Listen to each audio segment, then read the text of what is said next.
Donc pour la suite de cet atelier, donc il s'agit d'ajouter une information supplémentaire par rapport au produit. Donc on cherche à modéliser sa catégorie. Donc une catégorie, c'est à la fois un numéro, un libellé, et ensuite on doit l'associer au produit. Donc pour le diagramme de classe, donc il y aurait deux classes qui sont produits et catégorie, avec les différentes entités de la classe produit et catégorie. Mais en plus de ça, il y a une association qui permet de lier un produit avec catégorie, de telle sorte à dire qu'un produit, il appartient à une seule catégorie. Et dans une catégorie, on va retrouver 0 ou plusieurs produits. Donc, on a déjà la classe produit, on l'a déjà implémenté, on a fait le mapping de la classe produit. Là, il s'agirait d'implémenter la classe catégorie et d'implémenter ou bien de faire le mapping de l'association. Donc, la première des choses, il faudrait du côté de la classe produit, du côté catégorie. Donc, il faut faire le mapping de ces deux classes. Donc au niveau de catégorie, on va ajouter entité pour dire que catégorie c'est une entité qui est persistante, c'est une classe persistante. On va définir l'ID. Et donc puisqu'on n'a pas utilisé la notation column, ça veut dire qu'on va garder les mêmes noms des attributs, on va les utiliser comme étant les colonnes de la table. Bon, pour produire c'est la même classe, on ne l'a pas changé. Donc ce qu'il faut faire par la suite, il faut se demander sur le sens de navigabilité. C'est-à-dire est-ce que l'association elle est navigable dans les deux sens? C'est-à-dire, si jamais on connaît le produit, est-ce qu'on a besoin de récupérer l'objet catégorie auquel il appartient? Et si on connaît catégorie, est-ce qu'on aurait besoin de récupérer la liste des produits qui appartiennent à cette catégorie? Donc, supposons que c'est le cas, on a besoin de la navigabilité dans les deux sens. Donc, il faudrait faire le mapping de l'association appartenir du côté des deux associations. Donc, la première des choses, il faudrait définir une catégorie à l'intérieur de la classe produit. Donc, c'est un attribut, c'est un nouveau attribut de type catégorie. Par la suite, il faut faire le mapping. Donc, on va ajouter le mapping many to one. Donc, pour le sens d'interprétation de la cardinalité. Donc, si on cherche à savoir la notation qu'on va utiliser du côté produit, donc il faut commencer par le max qui est du côté de produit. Donc, pour le produit, on va utiliser la notation many to one pour dire que plusieurs produits pour une catégorie. Donc, many to one, ça veut dire plusieurs produits pour une catégorie. Et on va ajouter le nom de la colonne de jointure. Donc le nom de la colonne de jointure, ce n'est autre que le nom de la clé étrangère. Alors que du côté catégorie, donc on doit ajouter une liste de produits. Donc la liste de produits, parce que dans une catégorie, il y a plusieurs produits. Et donc la notation qu'on va utiliser, c'est one to many. Ça veut dire pour une catégorie, il y a plusieurs produits. Mapped by, donc ça permet de faire juste le lien entre cette information et entre l'attribut qu'on a ajouté. Donc l'attribut qui permet de faire la jointure. Donc s'il y a la jointure par rapport à la colonne, donc la jointure par rapport à la colonne, c'est la notion de clé étrangère. Et là, c'est la jointure par l'attribut supplémentaire qu'on a ajouté du côté produit. Donc ce qu'il faudrait faire par la suite, puisqu'on a ajouté un attribut supplémentaire, donc il faut ajouter un constructeur qui va prendre en considération même la nouvelle catégorie. C'est-à-dire on peut créer un produit en spécifiant son code, son nom, son prix, mais également sa catégorie, ou bien la catégorie auquel il appartient. Et bien sûr, on va ajouter les accessoires et les modificateurs. Maintenant, du côté de catégorie, donc la même chose, donc on a assuré le mapping, on va ajouter l'accessoire modificateur de la liste des produits. Donc, ce qu'il faudrait faire par la suite, puisqu'on a ajouté une nouvelle classe catégorie, donc déjà, on a fait le mapping de la classe catégorie, on a fait le mapping de la classe produit, mais également, on a fait le mapping de l'association. Donc, il faut toujours se mettre en tête que si jamais on a deux classes qui sont liées par une association one to many, ou bien many to one, ça dépend du sens d'interprétation. Donc, les entités qu'on a du côté du projet, donc par exemple, dans notre cas, il s'agissait de deux classes. Donc, département, c'est l'équivalent de la classe catégorie. Et employé, donc son équivalent, c'est la classe produit. Donc, au niveau de l'entité GPA, au niveau des entités persistantes, donc du côté de l'association qui présente la cardinalité plusieurs, donc on va ajouter une liste. Alors que de l'autre côté, on va ajouter un attribut. Donc, du côté département, on va ajouter one to many. De l'autre côté, on va mettre many to one. Maintenant, au niveau des bases de données, donc la table qui présentait l'association one to many, donc il n'y aurait pas de changement au niveau de la table. Alors que pour la classe qui présentait l'association many to one, donc là, la différence, ça va se faire à travers la clé étrangère. Donc le nom de la clé étrangère, ou bien le nom qu'il va utiliser pour la clé étrangère. Donc la clé étrangère, ce n'est autre que la colonne de jointure. Donc lorsqu'on va vérifier du côté produit, donc on a mis la notation join column. Donc c'est le nom de la colonne de jointure qui va être créée du côté la colonne de jointure, bien la clé étrangère qui va être créée du côté du produit. Bien sûr, puisqu'on a ajouté une nouvelle classe, donc on va implémenter catégorie service. Bon, ce sont toujours les mêmes classes, donc on va plutôt les mêmes méthodes, les mêmes services. Donc on va implémenter l'interface DAO qu'on avait définie avec toutes les méthodes dont on a besoin pour manipuler la base. Donc l'interface cette fois-ci, il va utiliser le type catégorie. Et donc on va implémenter la méthode create qui permet de créer une catégorie. On va implémenter la méthode update pour... C'est toujours la même histoire. Donc c'est l'ajout, la suppression, la mise à jour. La suppression, bien sûr, ça va se faire par clé primaire.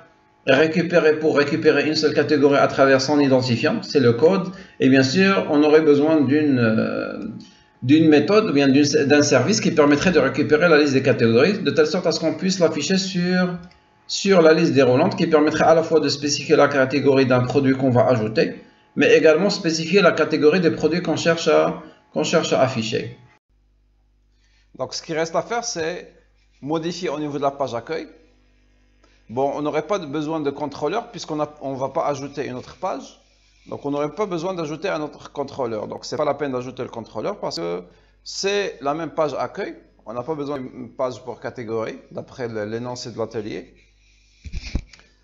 Donc on va supposer dans ce cas-là qu'il y a des catégories qui sont déjà dans la base de données. Ça veut dire qu'on n'avait pas envisagé une page pour gérer les catégories comme ce qu'on a fait pour le client. Donc on va essayer directement d'injecter des catégories à l'intérieur de la base de données et essayer de les visualiser sur la page accueil lorsqu'on aurait besoin de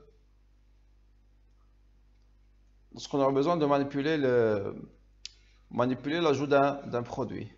Bon, de toute façon, on n'a pas besoin d'attendre l'exécution.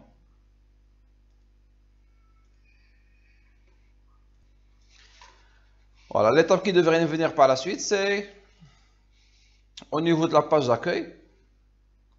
À chaque fois qu'on aurait besoin d'ajouter un produit, et avant d'activer le bouton, donc il faudrait choisir sa catégorie. Donc on a besoin d'une liste. Select, on va lui donner un nom. Liste catégorie. Et on va fermer la valise. Donc là, on ne sait pas quelles sont les catégories qui sont sur la base. C'est la raison pour laquelle il faudrait solliciter. Bien sûr, on n'a pas une information sur combien d'options on a besoin d'ajouter. Ça veut dire que ces options, ils devraient s'ajouter d'une manière qui est dynamique. C'est la raison pour laquelle on doit se rediriger vers la servlette de la page d'accueil. Comme ce qu'on a fait pour les produits. Donc il faut récupérer la liste. Il faut récupérer la liste des catégories qui sont sur la base. Et il faudrait les mettre sur la session. Donc on va ajouter une liste sur la session. Liste catégorie. Donc c'est une liste de catégories. De même c'est catégorie service.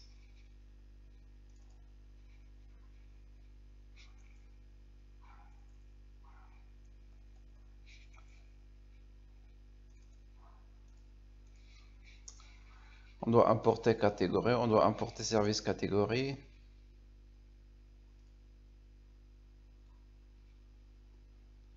Donc on n'a plus besoin de produit service. Non, si, parce qu'on l'a déjà dans la première partie. Donc là on va juste changer, disons catégorie service. Donc comme ce qu'on a fait pour afficher la liste, récupérer la liste des produits, on va récupérer la liste des catégories qui sont sur la base. Et on va essayer de les afficher. On va essayer de les afficher à l'intérieur de option value. Donc là, la question qui se pose pour afficher d'une manière dynamique, soit on va solliciter du code Java, sinon on peut toujours solliciter la bibliothèque GSTL. Donc premièrement, on va essayer de récupérer cette variable qu'on a mis dans la session. On va mettre en place une variable qu'on va appeler, bon, disons on va l'appeler catégorie.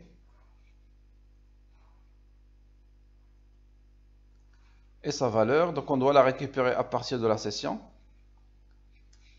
Donc pour récupérer quelque chose à partir de la session, donc on a dit qu'il faut solliciter l'objet session scope, et on va mettre point et le nom de la variable liste catégorie.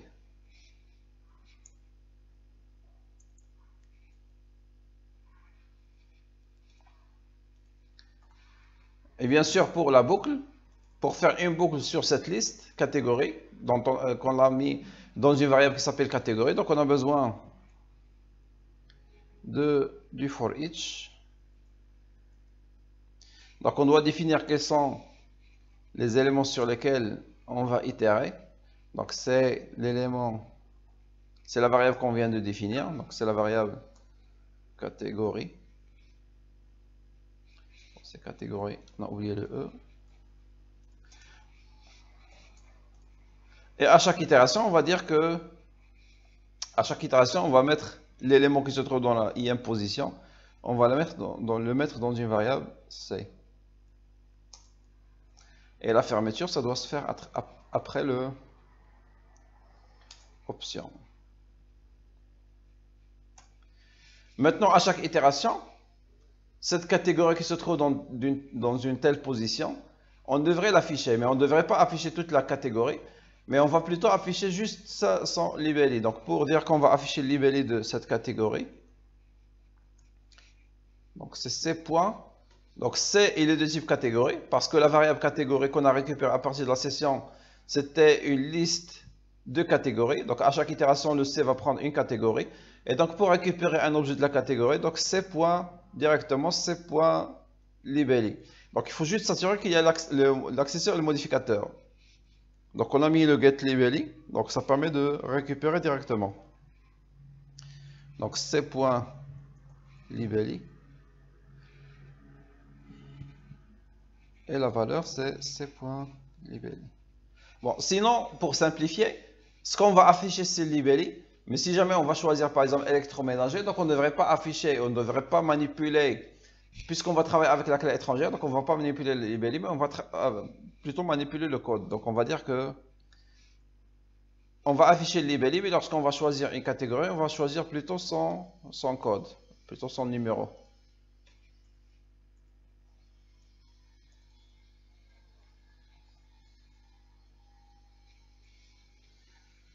Donc là, on va essayer de tester, mais avant de tester, bon, bien sûr, lorsqu'on va tester, on va rien voir, parce qu'on n'a pas ajouté des catégories dans la base. Donc on va premièrement demander la création de la table catégorie ainsi que les clés étrangères.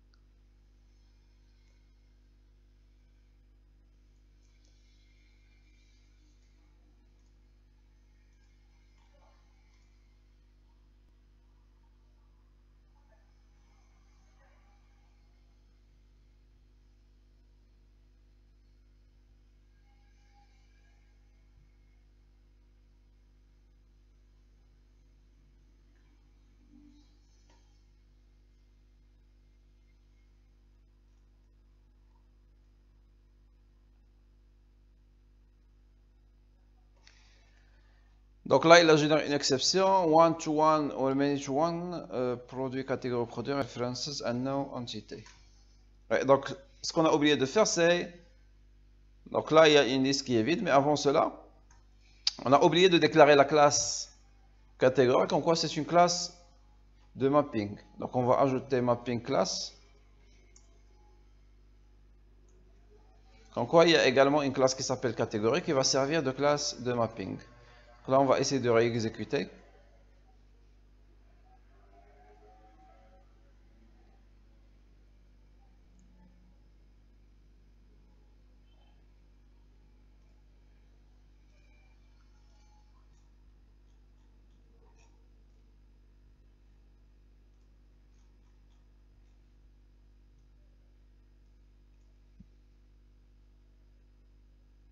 Donc, il est en train de charger le contenu du fichier de configuration.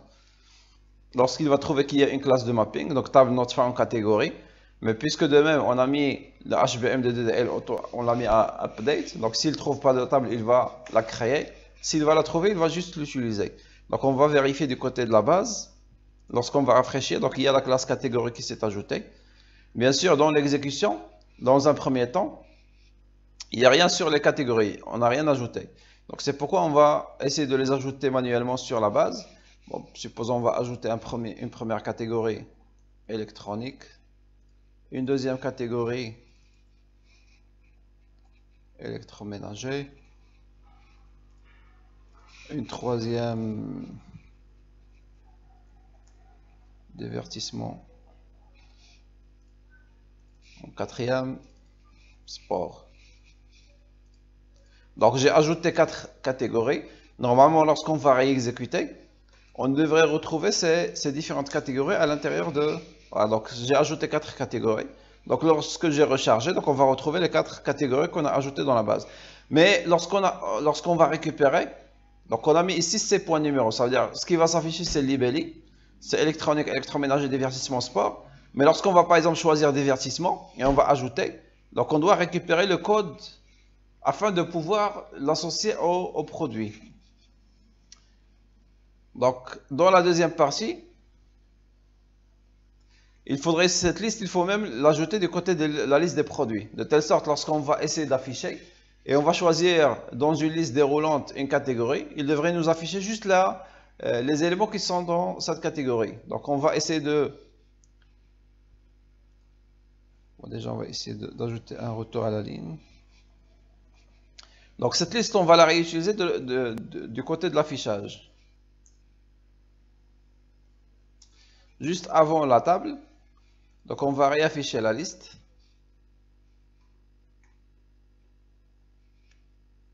Donc on a dit que la première des choses, il faut prendre en considération l'ajout des articles. Les articles et spécifier leur catégorie lors de l'ajout.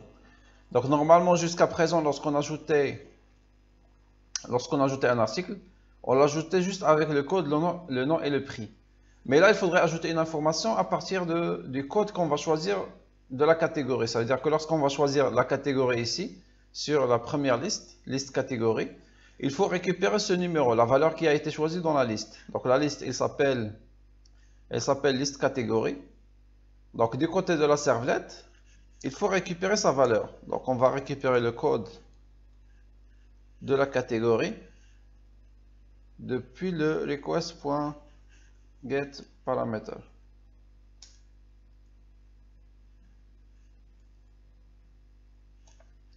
Ça permettrait d'avoir l'information qui est le code de la catégorie qui serait utilisé comme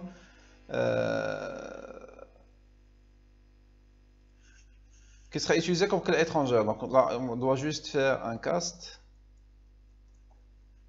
un parse de cette chaîne de caractères pour qu'elle redevienne un nombre entier. Donc là, il faut voir du côté de produits. Bon, donc on a ajouté un constructeur qui prend à la fois les informations sur le produit et de la catégorie. Du côté catégorie, on va envisager l'ajout d'un constructeur qui va prendre juste le numéro de la catégorie. Comme ça, lorsqu'on serait sur la servlette, et une fois on récupère le code de la catégorie, on va essayer de créer une catégorie. Est égal à new catégorie. Et on va utiliser la version qui prend juste le code. Parce que le libelli ne nous intéresse pas, parce qu'on n'est pas en train d'ajouter une nouvelle catégorie. Mais on a besoin juste de spécifier une catégorie dont on connaît le code. Donc on va se faire juste du code. Maintenant, lorsqu'on va créer le produit, on va spécifier les informations sur le produit, mais également la catégorie qu'on vient de créer à partir du code qu'on a pu récupérer depuis la liste. Et donc lorsqu'on va l'ajouter, on va l'ajouter avec cette version-là. On va l'ajouter avec ces informations qui sont à la fois le code, le nom et le prix, mais également la catégorie à laquelle appartient ce produit. Maintenant, au niveau de l'affichage. Donc lorsqu'on va essayer d'afficher, dans cette partie-là, on a ajouté cette liste pour filtrer. Donc, filtrage par catégorie. C'est-à-dire que lorsqu'on va choisir une certaine catégorie, on ne va afficher que les produits qui appartiennent à cette catégorie. Donc là, il faudrait faire un test. Donc lorsqu'on est en train de faire une boucle sur les différents produits qui sont dans la session, dans la variable liste produit. Donc là, il faut ajouter un test pour dire est-ce qu'on va... Donc on peut, même pour le test, on peut utiliser la bibliothèque GSTL. Donc puisqu'on avait choisi dès le départ d'utiliser la GSTL, donc on va continuer toujours avec l'utilisation de la GSTL.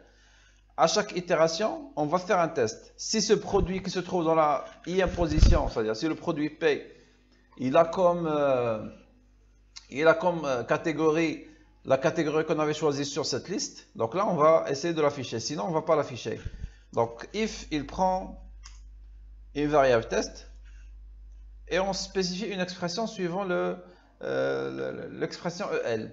Donc là la question qui se pose, est-ce que le produit de P, est-ce qu'il est égal à la valeur qui a été choisie dans liste catégorie? Donc là on va essayer de faire le test. Donc le code de la catégorie du produit, donc c'est P.catégorie produit. Donc on a besoin de récupérer cet attribut. Point numéro. Donc on a dit que pour l'accès aux attributs, il suffit de mettre un point. Donc c'est comme si on est en train d'appeler les getters sur la catégorie et les getters sur le numéro. Donc il faudrait que cette valeur soit égale à la valeur qui a été choisie dans liste catégorie 2. Donc la deuxième, c'est pour le filtrage. La première liste catégorie, c'était pour l'ajout. Donc là, il faudrait qu'elle soit égale. Donc pour l'égalité, on a dit qu'il y a l'opérateur equal. Il faudrait que ce soit égal à param.liste catégorie 2.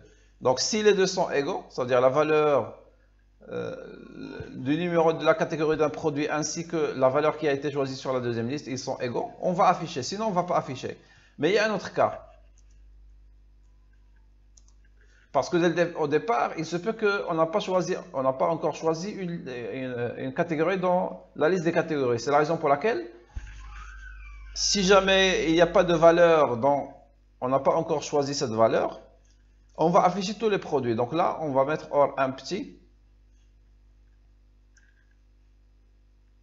Donc on a dit que empty par un point liste catégorie. Si on essaie de chercher l'équivalent en termes du langage Java, donc l'équivalent c'est que request.getParameter list catégorie 2 est différent de nul. C'est la même chose, sauf que là on travaille avec l'expression EL, donc on va garder la même démarche. Autre chose, c'est que la liste, à chaque fois qu'on va changer la liste, il faudrait actualiser. Donc ça, on l'a déjà vu avec de JavaScript, on a dit qu'il y a la méthode onChange, ou bien la propriété onChange. On va soumettre encore une fois. Donc onChange submit, on l'avait utilisé dans l'application de l'internationalisation. À chaque fois qu'on a changé de langue, il a fallu actualiser la page pour prendre en considération le changement. Donc la même chose, on va la mettre ici. Bon, l'action du formulaire auquel appartient la liste, bon, on va rester sur la même page, donc pas la peine de spécifier.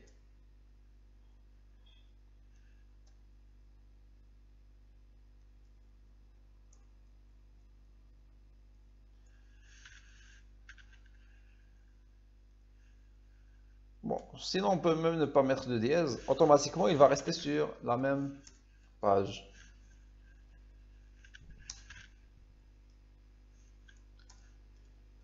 Donc pour tester, je vais essayer de revenir vers la base de données et modifier les propriétés des produits qu'on a ajoutés. Donc on a déjà 4 catégories. Donc on a la première catégorie électronique, la deuxième électroménager, la troisième divertissement, quatrième sport. Donc je vais essayer de définir comme quoi téléphone il est dans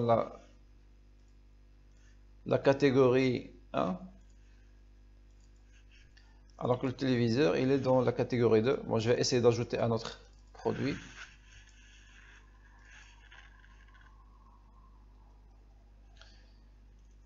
Là,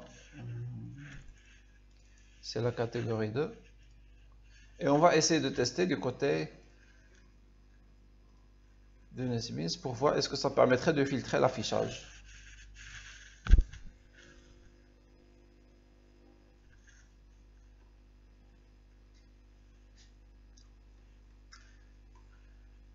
Donc là, bon, il est en train de charger la page.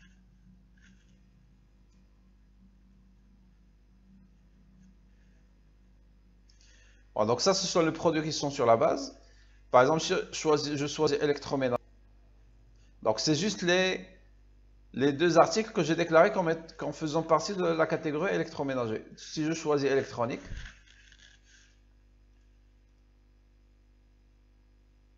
donc normalement là, il faudrait ajouter le code qui permet de, si jamais, parce qu'il pointe toujours sur électronique, donc dans ce cas, il faudrait que, si on choisit une valeur, il faudrait rester sur la même valeur. Par exemple, sport, divertissement, il n'y a rien sur ces deux catégories, donc il n'a rien affiché. Donc on va essayer de tester également l'ajout. Bon, supposons qu'on va ajouter un nouveau produit. Par exemple, le prix. Et on va choisir que c'est dans divertissement. Bon, c'est vrai qu'il va s'ajouter, mais supposons cette fois-ci on va choisir divertissement. Donc il va afficher juste l'article qu'on vient d'ajouter, parce que c'est le seul qui appartient à cette catégorie qu'on vient de choisir.